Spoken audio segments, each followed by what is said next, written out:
Баршаңызға сәлем. Бүгін эчпочмак дайындаймыз, немесе үшбұрыш деп те атайды. Қамыры жұмсақ болып шықты, қатып кетпейді.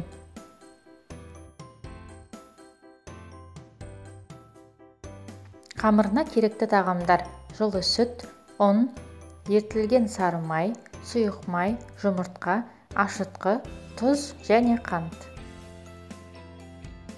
Ең алдымен ыдысымызға жылы сүт құямыз.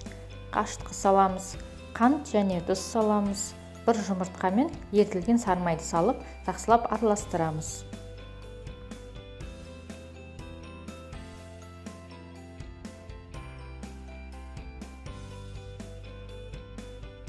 Енді осыны жақсылап араластыра отырып, азыздан ұнымызды саламыз.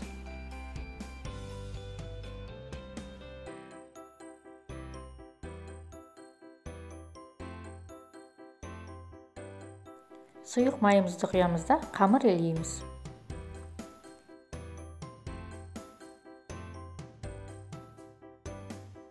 Жылы жерге 1 сағатқа көтерілуге қоямыз. Енді салмасын дайындаймыз. Фаршымызға ұсақтап туралған пияз бен картопты тұз бұрыш салып, дәміне қарай араластырамыз.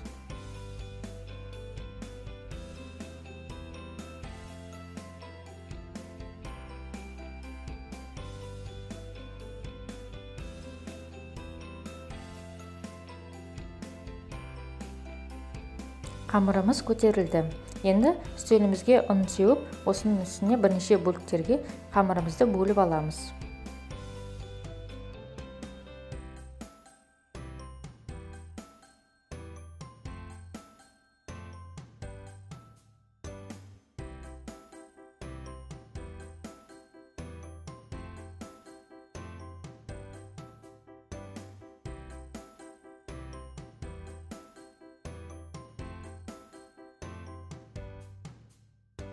Дөңгелетіп жаямыз да салмасын саламыз.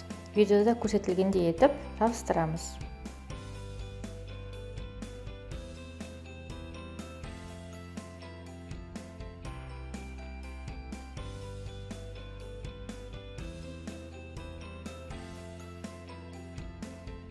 Бетіне жұмыртқа мен сүтті араластырып жағып шығамыз, немесе жұмыртқаның өзінде жағуға болады. Және күнжіт сеуіп, 180 градуста қызып тұрған пеште 60 минут пісіреміз.